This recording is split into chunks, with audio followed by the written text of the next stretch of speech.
From every strand on the line of your reel, to the rods, to the anglers, to the lures on the end of your hook, let's talk about those big bass here on Co-Angler's Corner with your hosts, Rob Welch and John Stoudinger. How y'all are? Good Saturday evening to you. I got the wonderful Miss Rhonda Pitts with us. How you doing tonight, Rhonda? I'm doing well. It's good to talk with you again. Oh, absolutely, absolutely. And Jen Nolan, she'll be here. She's having some connection issues, so she'll be in here in a little bit. But anyway, we're having the discussing about the Caddo Lake event. I got it on the banner down on the bottom there. It's going to be next this coming week, so should have some good weather. Be at the Caddo Lake, Shreveport, Beaussier at April 3rd to 4th. So looking forward to it. But well, I know, Rhonda, you've been busy. I mean, it's like every weekend you're somewhere. You've been at the Classic and all over the place. So you've had a busy season. Yeah, I have been extremely busy. So yeah, the Classic was awesome last week. Got to meet a lot of the great ladies for Bassmaster Her, Nice. and got to hang out with my buddy Jacob Wheeler and talk with him and Joyce Fuentes from the USA Bass team. And and then it's always great to see Hank Parker and Larry Nixon and everybody. So yeah, it was just a great show. Yeah, it is, and you get to see all the new products coming out, and Yes. it's always pretty. It's almost like a mini iCast and the Bassmaster Classic wrapped up in one. So it's Yeah, neat. that's pretty much what. Except you can buy stuff at the Yep. class, so that makes it nice. And then Denise Estada had her real girls fish booth up, and so Yep. she did really well. I think they were having to reprint jerseys on Saturday. Or was it so? Anyway, they had sold out, so they were having to go back to the hotel room and reprint jerseys. Wow. So that was a good thing. So yeah. Yeah, that's great. I mean they did over and above what they thought, so that's always a good thing. Yeah, it's always great when a plan comes together and works out like it should. Oh, absolutely, absolutely. Now, have you ever fished Caddo Lake before? Have you Yes, got any experience? Oh, yeah? Okay. with the LBAA. The last time I was there, we had a tornado, Oh, and Noella McLaurin got stuck out on her boat in 4 5-foot rollers. oh, And she had come in and dropped Sherry Jacks off at the dock. Sherry had a hook in her hand, and right. then Ellen was going to go back out, and they were going to bring her trailer down. She was going to go ahead and load her boat up, and the storm was already hit. When she went back to crank her big motor up, she forgot she had gotten up, and her kill switch had pulled out. Oh no. Yeah, and so Oh no.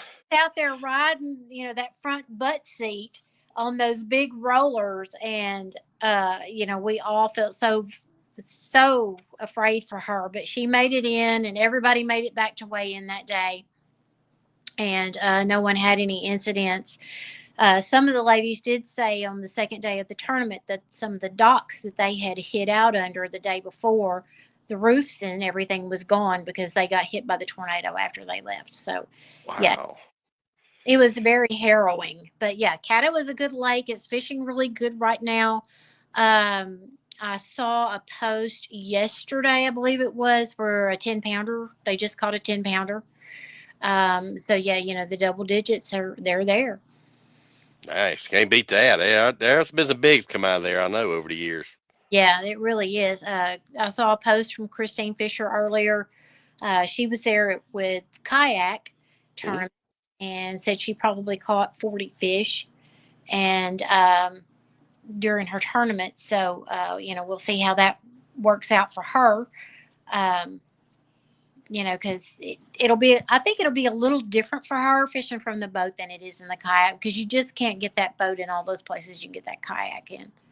Oh, absolutely, absolutely. Yeah, I've learned that. I've just been kayaking since last summer, and it's funny because I always come back in with more lures when I start with, because there's always some in the branches the boat can't get to, or on the bank. So it's kind of neat. Yeah, it is. It is very interesting to be able to do that, because you can get super, super shallow. So, I believe the fish are probably pulling up pretty shallow right now, because it's way warmer down there than it is even where I'm at here. Wow. When we went to Toledo Bend, Joe and I left that morning, and it was in the 40s. I mean, we were wearing jackets when we left, and when we got to Toledo Bend, it was nice and warm. It was in the mid 70s, low 80s that day. And if the sun had come out, it would have felt a lot better, and I think the fish would have cooperated a little better. But yeah, I mean, it's a lot with everything is a lot further down there than it is here. So I'm hoping we see some share-lunker bags come out of the tournament this week. Absolutely, absolutely. I think we got Jen. I think she's got her signal, so we're gonna bring her up and see if she's got connected. Is it echo? Hey Jen, how's it Not going? echoing. It's going. Is it echoing for you guys, or is it good? No, it's good. It's good. You sound good. Oh, awesome. Okay, good. I don't know what was going on. I had to download and redo, and yeah, it happens. We understand. But we're just talking. Yeah. Your signal's a little in and out, but you're all right. But we're just talking about Caddo Lake, and Rhonda's talking about it before. They had a tornado out there one of the tournaments. It was kind of scary, but wow. Yep, it's that happens. Changing conditions on the tournament. Yeah, it really. Yeah, for sure. It seems like to me when every time there is a tournament, that's when the weather is going to change. Oh yeah, you can practice and be on them Friday, Saturday. You can count on it's going to be totally different conditions. The fish are going to move. Yeah, they're not going to be where they were during practice. So no, never do. I saw a post yesterday also where Cheryl Bowden actually took a spill out of the front of her boat. Oh no! On her trolling motor, she said she only had it on 3, but those cypress knees are everywhere in Caddo. And apparently her trolling motor hit a cypress knee, and when the boat stopped, she didn't. Yeah. And, anybody who's listening, if you do get thrown out, go around to the back of the boat, climb up on your motor, and stand on it. Use your trim switch to trim yourself up out of the water, because if you've got bibs and stuff on, you're going to be heavy. And it's going to take a lot out of you if you get thrown out anyway. Let that motor trim you up and get you out of the water, and then you can climb on in the boat safely and not hurt yourself. So that's just a tip of, hope I'm there, don't do that. Yeah, exactly. That's a good tip. Hey, that's a good tip, because you never know. I mean, what's going to happen? Yeah, it's something you don't think about. Most of the boats have a ladder on the back. Even that, once you get disoriented like that, it makes it really hard for you to get everything back together where you can function. Oh, absolutely. Hey, we got a couple comments I'm gonna run through real quick. Actually, this lady commented before the show even started. Miss Linda Thomas said, "Good luck to all the anglers. Fished there with Bassmaster ladies in 2008. Miss fishing a lot. Be safe, catch, enjoy, and know you are God blessed." Absolutely. It's gonna be a great tournament. And Kevin Privet, that's I think Carly Joe. Yep. Carly Joe's dad said Spencer Sheffield caught a 10-pounder last week on Caddo as well. Wow, there are definitely bigs out there. Yep. Guy that I saw yesterday, he was actually in a Sunday to just a local tournament, and pulled in a 10-pounder. So then I saw another one that was like the Thursday night tournament. There was a 7-pounder caught. So the bigs are there. You just got to find them and figure out which tree they're on. Oh yeah. There is a special, pattern that you need to be working. So we'll see. I hope they do really well. Like I said, I'd like to see some share-lunkers come out of it. Oh yeah. As I said, it's definitely opportunity, a chance for that to happen. So you never know. Yeah. Sherry Jacks caught a 9-pounder on the tournament that I was discussing earlier with the tornado. So that was a nice fish. It was very nice. Oh, nice. Yeah, I'm surprised they kept talking about a 10-pounder coming out of the Bassmaster Classic, and it was just a little short. But everybody thought they was going to have a 10-pound plus come out of there. Yeah. They caught some pretty big fish. Oh yeah. More, I think it was more. I don't know how to say this. Larger numbers of bigger fish. More anglers caught bigger fish than just. So that's a good thing. That's one good thing about going to Texas and Louisiana fishing is, that's where the big girls live if you're not in Florida. So But Texas, with that share lunker, like you said, that share lunker program is a game changer. Yes, it really, really is. And if any of you ladies are listening, if you should happen to catch a share lunker and you take 3 scales off of the fish and turn it into the share lunker program, they'll go and do like a genealogy test and see, where she came from, and because they keep up with all of that. Oh yeah. So yeah, it's pretty good. The 8-pounder I caught last year, I wasn't aware of taking the scales from her, but we did turn her in for the share lunker program. So yeah, that's a pretty cool deal.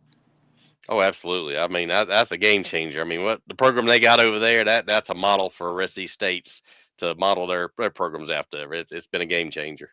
Yeah, I wish Arkansas Game and Fish would, and I've heard there's a rumor that they're trying to adapt that here in the state. We have some very, very good lakes here, Yep. Lake Washita, Mhm. Lake Hamilton, Greer's Ferry, Yep. and lakes down south, Columbia and Millwood. I mean, we have the potential to grow some double digits here. We just don't have the resources that the Texas folks have with the share lunker program. Absolutely. And got a few more comments I'm running through. Our old buddy Jeremy Mays chiming in says, "Howdy, ladies and gentlemen. How's it Howdy. going, Jeremy?" And Jeremy says, "I like big old girls." Yeah, we all do in that case, man.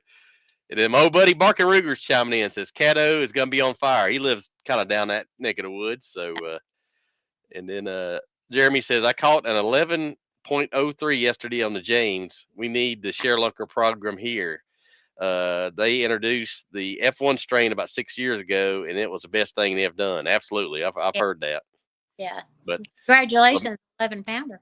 yeah, that's huge, Jeremy. Hey, Jeremy's always catching bigs. And Jen Nolan, she had to comment. I think she's having signal issues. She says, I keep getting a lot of kickoff signal. I'm trying to jump back in toward the end if I can get service here. You're good, Jen. We'll get you back on if you get back the signal. We know how that signal goes. It's in and out. And she says Florida does trophy catch as well, or trophy catch too. Okay, good deal. But good deal. Now, if you was fishing caddo coming up practicing, would you kind of focus shallow, cranking, or what would you think? How would you approach practice? Well, for practice, I would start in the dirt and then go out. If you don't find them in the dirt, then start adjusting until you do find them. Right. But right now, I'm pretty sure they're going to be pretty shallow. Yep. They're going to be. I would suspect in that, at least 10 or less. Yeah. Maybe 5 or less. Because, like I said, the fish are way further ahead than they are here. We're still mostly in pre-spawn here. Our water temps are just not conducive to spawn right now. So Yeah. And then you got full moon. Probably when you get a full moon, a little bit of temperature, they'll be rolling to the bank. yeah. So about when we were on Toledo, it was like 2-3 weeks ago. Water temps were still in the mid to upper 50s. So, and it's been several weeks since then. They've had some warm nights. So, yeah, I expect them to be turned on. Yeah, definitely. I always heard like the bigger fish go, like they'll have waves, and I always heard the bigger fish are on the first wave. That's what I always heard. That's a new one. I haven't heard that one. So, Yeah, old timers used to say that. So yeah, it's not surprising though. Yep. Yeah, because I've heard people catch them in all 3 phases: pre-spawn, spawn, and coming off the banks at the same time. Yep. But Jeremy's got a good question for you. He says, Jeremy May says, "What is your best type of bed fishing bait as of right now?" So if you're sight fishing and you can see that fish sitting on a bed, there is nothing better than a drop shot. Yep. So, I mean, you can drop it right there in front of them and hit them in the head with it if you want to. And you can sit there and dangle it over them until you just make them so mad that they have to hit it. So, if you're sight fishing and you can see that bed and you can pitch to it, and you've got you a drop shot, especially if you got a lizard tied on. They hate lizard. Yep. Oh yeah, big time. And you can And what drop I do, like you can yeah, any a baby brush hog or something on, or or a standard lizard. Yeah, I think you do pretty good if you're sight fishing. oh absolutely. One thing I like doing is flipping it in and let it like go all the way to the bottom in the nest and then come up. And boy, if it's in their nest, they know every little rock and pebble by heart. So yeah. Yeah. But Jeremy says also it's been a weird year. It's 62 degrees right now, and the fish are a week away from going to the beds. April 12th is the spawn for the first wave in the middle Atlantic region. Yep, I agree with that. Yeah. Because I know around Knoxville, usually it's about mid-April, mid to late April, depending on the water and the temps. So, yep, Yeah. spot on. Spot on. Now, what has been your best lure on Caddo, or spinnerbait, power fishing, or? Well, I expect to see a lot of that this week because I know some of the ladies that are fishing. Denise Estada and Paula Wilson they are power fishermen. They are going to be hitting the cranks and trying to do their best to get them in that way. Actually, I've caught them on shaky head on Caddo. Nice. So yeah, that's Trisha McGraw's favorite baby there. Oh yeah. So personally, I think the patterns this week are going to be a Texas rig creature, a stick bait, whether it's Texas rigged or wacky rigged. And then, you got Linda Gessner and then you got Christine. So a frog is definitely going to be thrown. Oh yeah, that'll be a player for sure. Yeah. I think a frog will be a player this week. And but yeah, I think those are going to be the main techniques that bring them to the scale. Oh, absolutely. And now, like you, I think at both days it's going to be changing conditions. One, the frog might be the primary, and the next day it might be the shaky head. So you never know. Never know. Changing conditions every day. You can count on that. Yep. And every day. Yep. And Jeremy has a quick question. Says Jeremy May says, "Do you fish as a co, John boat, or yak, or all three?" I love fishing in a John boat. That's one of my favorite ways to go fishing is just pull out the John boat and throw maybe two rod, one bait caster, one spinning rod, and some a few baits and just go and pond fish. And that to me, that's as fun as it gets. I mean, there's no electronics, there's no stress, and it's so relaxing and so comforting to be able to do that and sit out on that John boat and have the eagles fly over and it's that's my piece right there. And but yeah, normally in the tournaments I fish as a co, simply because I don't have time is my worst enemy. And it's the thing that I don't have enough of. If I had enough time where I could go out and pre-fish and make sure I've got my spots and everything laid out, then, I would go as a boater. But I just don't have time to do that. So normally I'll show up for the meeting the night before tournament starts, and we'll do the meeting, and I'll talk to my boater and see where their ideas are for the day. And then I bring enough stuff with me to where I can pull out what I need for the day and build my bag according to what my boater's talking about. And I just go fish. There you go, grind it out. That's me. I don't have practice time either. So I'm like you. I show up like an hour for the meeting, and that's it. Yeah. Yeah. I show up to the meeting and meet everybody and, the camaraderie. And after that, it's like, nope, let's just go fishing. Yep. And what's great is if you draw the same boater you had before, it's like you already know what they're going to do. You know where they're going. So it makes it, your stress level goes in half easily. Yeah. The good thing with me is I know all of my boaters in my league and my tournament series. And there's not one of those that when you pull it, at the end of the day, when you go back, you're like, oh man, because you get those sometimes, but no. Oh yeah.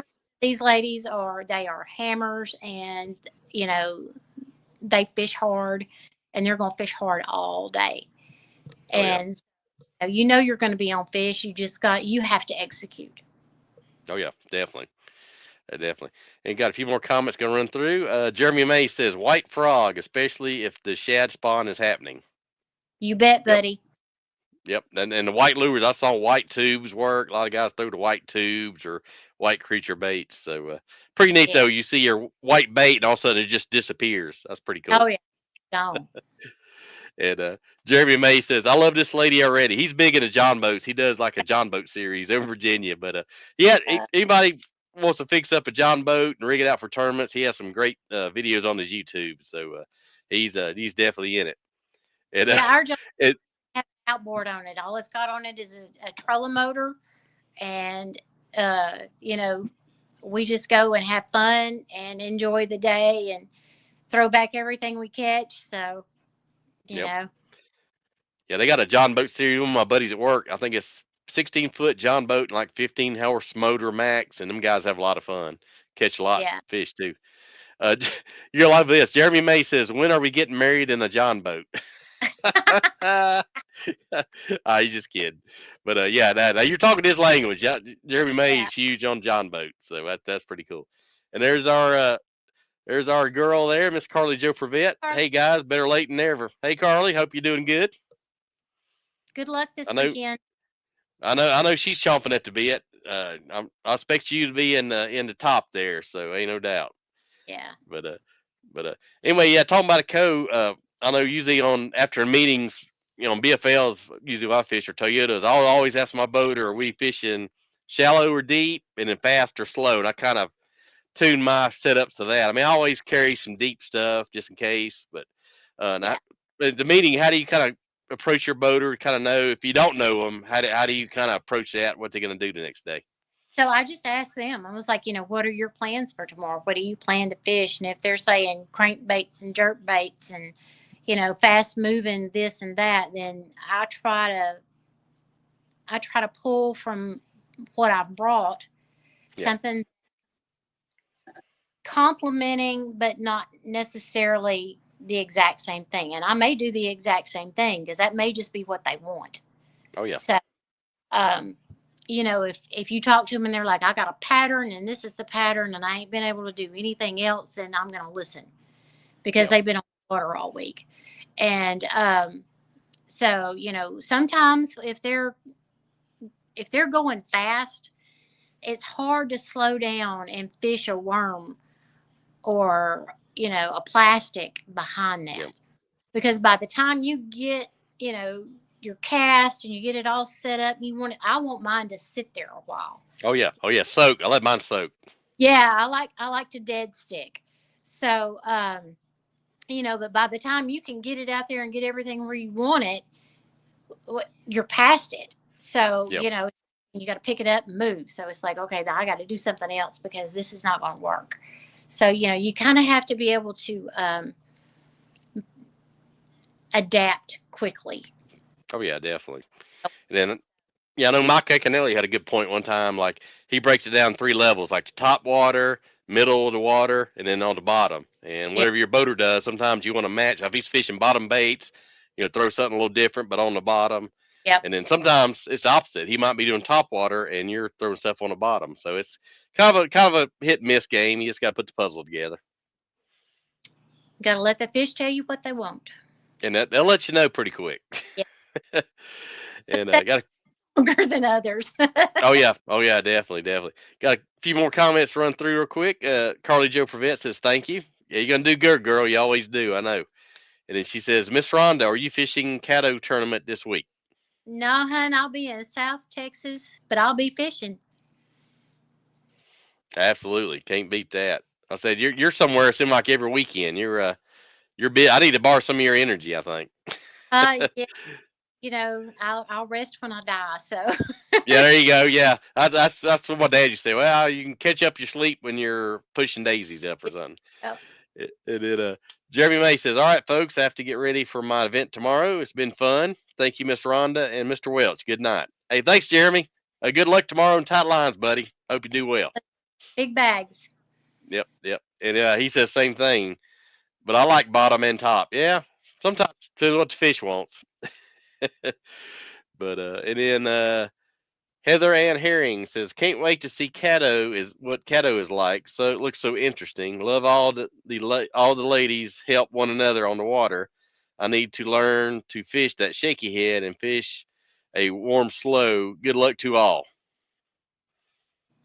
Yep.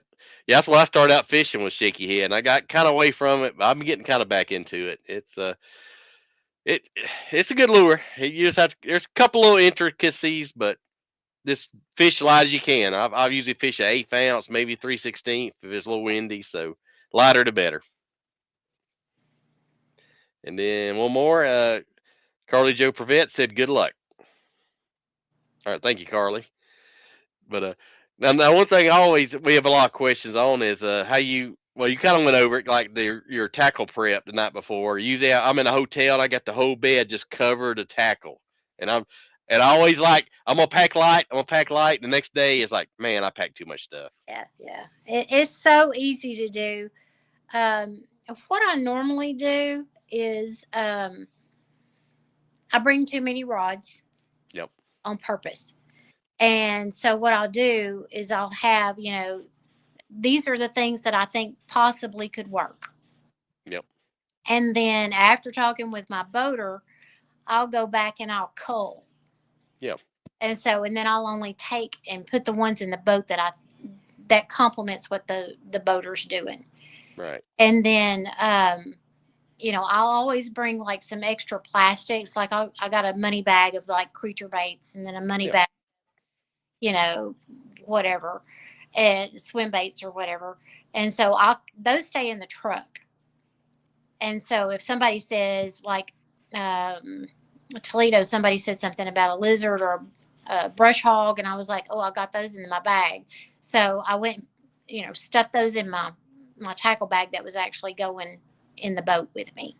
So, those are just some things that I do to try to, that way you don't have to put everything in the boat. Yeah. Yeah, you can get way too heavy real quick. Oh, it's so easy to do, especially if you're used to fishing out of your own boat and you're used to having access to everything. The best part about the ladies is normally I've got everything in here. If you need anything, you just tell me. Yeah. I've had that said to me so many times. I've got everything in here. So if you need something, you tell me. And, they're always willing to, pass you whatever it is you don't have. Well, absolutely. And it seems like you guys work more as a team than any ever circuit I ever seen. So I went to Guntersville and seen you guys weigh in last year, and it was a blast. And it was neat because like every lady angler like hung around to the very end of the weigh-in. I mean, it was pretty cool. Yeah. Yeah. It's a huge support system, which makes us very unique. Yeah. We all want to win, but at the same time, we don't want to win at the expense, I guess you would say, at the expense of someone else. Right. Do it on our own merit. We want everything to be fair, but we want everybody to have the same fair advantage. Oh, absolutely. And you guys all seem like you always all have a good time. Even like ladies have some motor issues or something, seem like they always get help out. They get Right. a load of help, or got a line of people willing to help them out. Or somebody knows somebody that, hey, we'll call them. I bet they can fix it. Yeah. And it's usually somebody local, which is super, to know, because you have that knowledge, and none of us mind passing that on, because Right. we were there too. I did a tournament with WBT last year, and there was 3 of us in the boat because we didn't have enough boaters. So we had to put 3 people in a boat just to make sure that everybody got to fish. And that's, if you're a lady and you're watching and you're listening, that's the thing. And that's the reason you do this, because, we're not going to leave you sitting on the bank because we're one boater short. Oh yeah, Steve and all of them do a great job. I mean, a tournament. I mean, it's one of the best run tournaments I've seen in person. So they do an awesome job. So, but yeah, if this is something you think you'd like to do, my advice is to just go do it. Oh, absolutely. You'll learn a lot. I mean, I've been a coach for quite a while, and I still learn. As many tournaments I've been in, I still learn. And even on the days like you zero, I think I learn more on the days that I zero or don't get any keepers Oh than I yeah. do when I have a good day. So it's Oh kind of weird that way. yeah, it really is. It's an ever learning event. Every time you go out, you're going to learn something. You know, and a lot of our ladies are bassin gals. Oh yeah. So they did the Bassin Gals circuit. Ann Carmichael was on the Bassin Gals. Sue Crochet, she was on the Bassin Gals. Robbie Hartline. I mean, there's a bunch, and those ladies are, oh my God, what some anglers they are. They Oh are yeah. Absolutely. chicks, and I would put them up there with anybody. And the best part about those ladies is the fact that when you get in the boat with them all day, my battery's going low.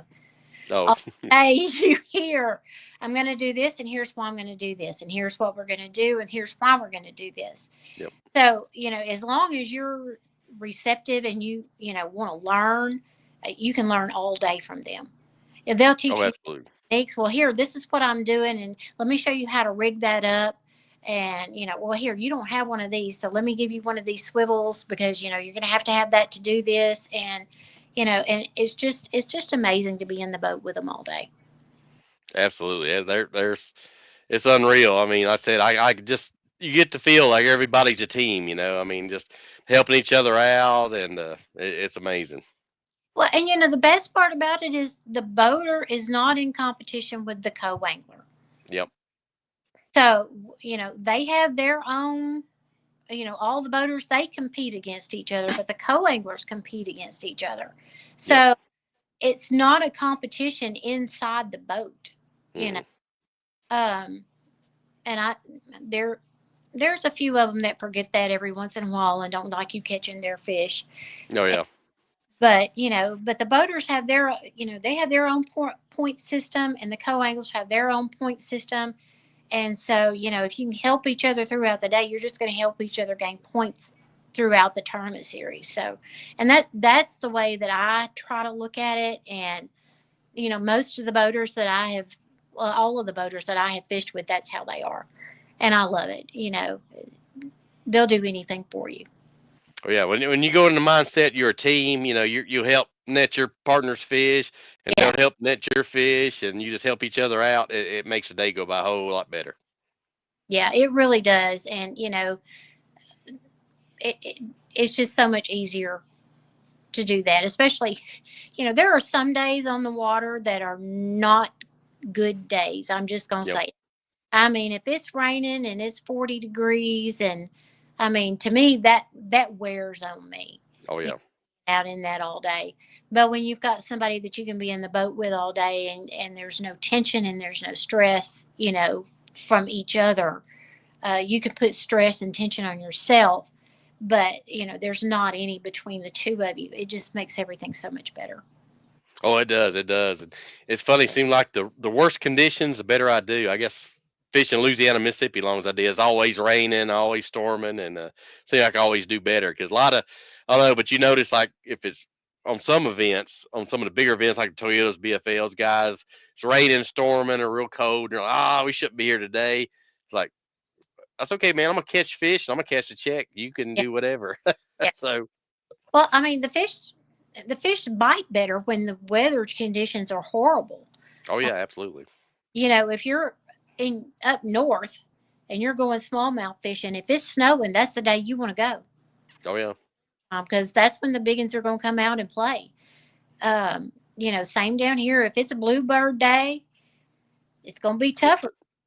Yeah, they're Get up against out. they're up against the cover. Yeah, they're Yeah, tight. Yeah.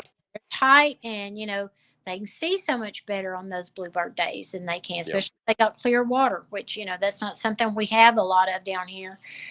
Is super clear water like you do up north. But those cloudy, overcast days is where your bigger and most fish are going to come from. Oh yeah. And then like I said, on the bluebird days, their strike zone may be that big, and Right, it's rainy or cloudy, it might be 3 or 4 or 5 foot. Right, because any shadow that comes past them on those cloudy, overcast days, they're going to react to it. But on a bluebird day, they might or might not because they can see it so much better. Absolutely. Yeah, I've had so many fish. They'll have like one little twig sticking up, and there'll be a fish kind of trying to hide behind it. I guess he gets his eyes on it and throw a shaky head or like a wacky rig, and whoop, hey, there he is. But Yep. they're like hiding behind that little twig. Yep.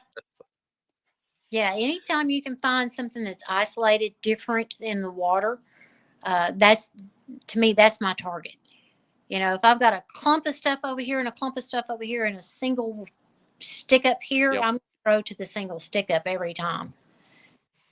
Absolutely. And then, like I said, on your boater, sometimes if he's targeting docks, I've had it where he's targeting docks and he's focused on the docks, and there's like a nothing bank between them.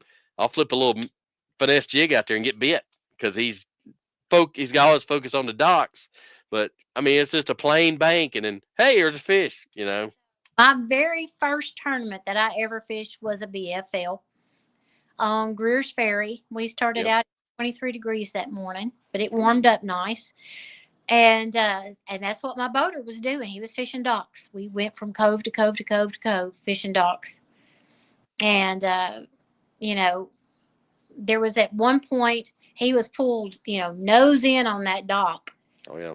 A good boater. I mean, I'm not saying anything, Mhm. but he was nosed in because of what he was trying to do. Oh, yeah. I had a Carolina rig back there with me. So I throw that sucker out in the middle of the cove. I catch a fish. Yep. So, and that's the thing you have to keep in mind, just because they're not always up there. They may Yeah. be in the middle of that cove.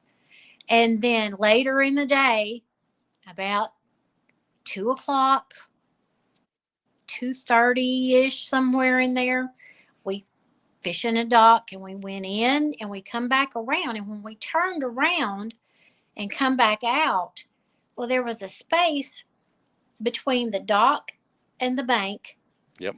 Sun was right on it, and I threw up in there and caught a fish. Yep. And I put it in the live well. I threw back in the same spot because he stayed right where we were at because he was fishing the parallel on the front of that dock. Yeah. I threw back up in there. I caught another fish. So at this point, he kind of backs the boat up a little bit, and I don't remember if he spot locked or what, but we sat right there and we threw in that one spot. Both of us coiled up. I got all of my fish. I got my limit, a 5-fish limit. We both coiled up right there, and we had like, I don't know, 8 minutes to get back to weigh in. And so he was hair down on the way back, but yeah. And that's what it was, and I picked at him that day because, I had caught several fish out of there, and he threw up in there, and I was like, "Hey, you're in my spot." He looked at me, he didn't know what to say. but some people are that way. It's like, Oh, get yeah. up, but I mean, hey, he's the boater. He could just pull off if he wanted to. Oh, Yeah. yeah. And that's something else you got to keep in mind, and when you're doing that, you have to be as generous to them as they are to you. But and I cashed a check that day. I was Awesome.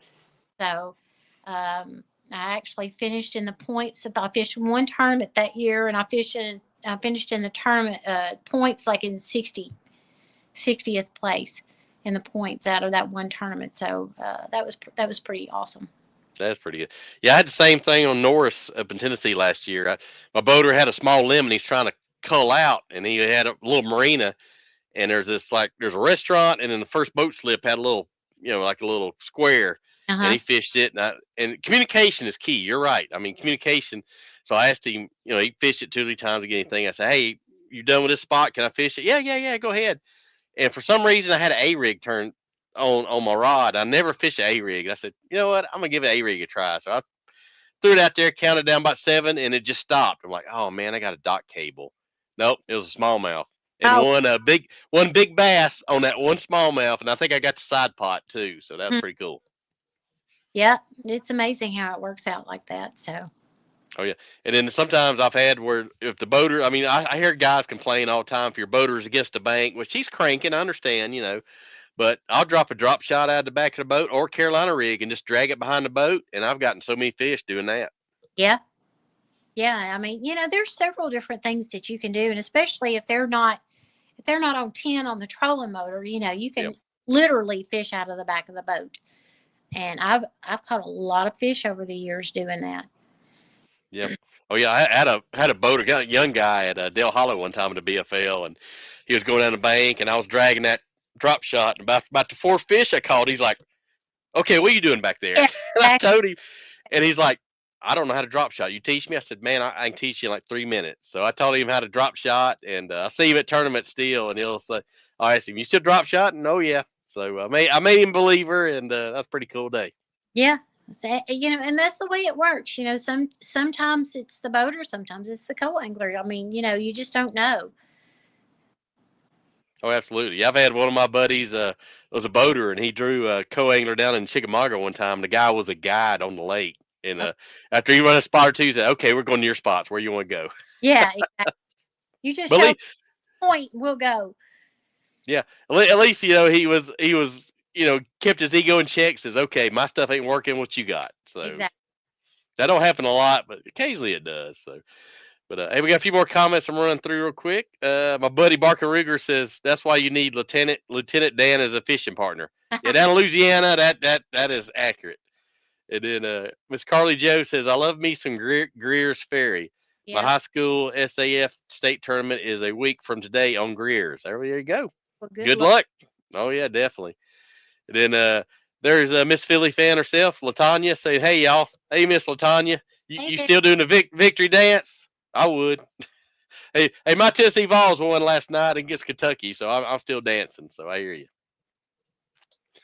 But yeah, and it's funny. Like you meet so many people, and like I said, I've been in so many tournaments. I'm getting old. Somebody come, "Hey Rob, how you doing?" And I was like, "Yeah," and I'm like, "That's yeah. If I don't introduce you, introduce yourself, so they'll tell me what their name is."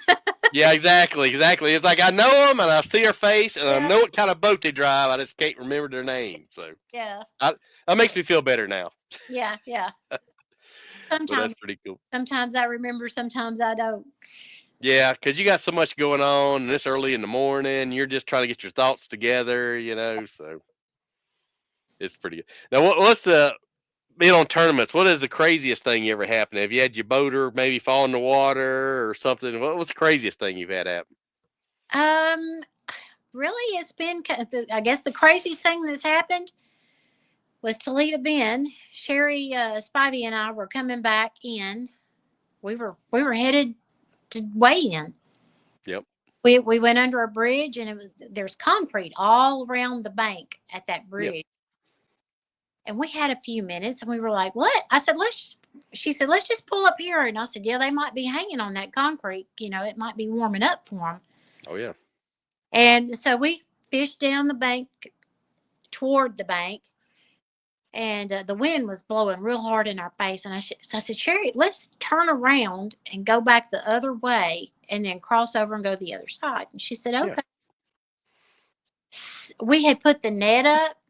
I mean, we had everything put away for weigh-in. We were ready, done.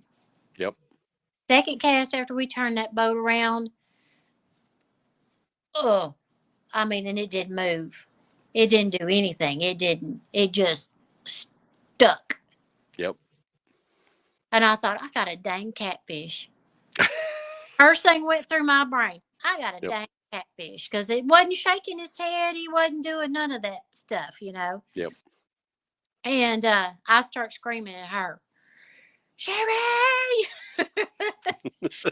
And she's thrashing, looking for the net and all of that, and I'm trying to get the fish in, and my battery low. If I go away, Rob, you know why. Okay, we'll wrap it up here in just a second. All right. So anyway, so I get her up. She comes up on top of the water and does her dance and throws that bait right in my face. And I'm not gonna lie, fire trucks and ships landed all over Toledo Bend, and as loud as I could say them. Yep. I've been there, done that. I've been there. So she was every bit a double digit. Wow. Oh, that's a heartbreaker there. I'll tell you what. Seriously, Joe had backed her trailer in when we got up to the boat ramp, and he's looking at me, in the side mirror, and I went, biggin. He knew exactly what happened. Yeah, he was like, "Did you catch it?" I mean, I was like, it lowered my head. I had big old tears coming down my eyes. Oh. I was sick. It was awful. But hey, at least I got to feel her and I got to see her, and it was a great day. And you made the right call. You made the right call on top of that too. So that's Yeah. great. So I love that when a plan comes together. You're like, I'm gonna go fish that point and that that Yeah. stretch, and then get a bite and get a fish. So can't beat it. But anyway, yeah, I know your batteries run down, and oh, I forgot John's under the weather, so he couldn't make it tonight. So everybody keep John in your prayers, and I know Miss Pam Martin Wells is she's struggling right now, but she's one of the best ever fish. I mean, she's done the Bassmaster Classic. She's done a bunch of the ladies LBAA events. So keep Miss Pam Martin Wells in your thoughts and prayers. Just a great lady, just unstoppable. She is unstoppable. So remember her. And well, Miss Rhonda, I appreciate you coming on, and good luck on your event this weekend. I know you're gonna do great. Well, thank you so much, and thanks for having me. And I'll come back anytime. It's always great hanging out with you guys for about an hour. Oh yeah, well we appreciate you. I know your battery's running down, and you know how it is. It'll cut off at the most unopportune time. So, but hey, we appreciate you having on. I'm sure we'll be having you on soon, and we'll talk again, my friend. All right, sir. I appreciate you. Thank you so much. Okay, thank you, and guys, thanks for tuning in and subscribing, and we'll see you Monday night. So thank y'all. Have a blessed weekend, and go win a line. Talk to y'all later. See ya. Peace.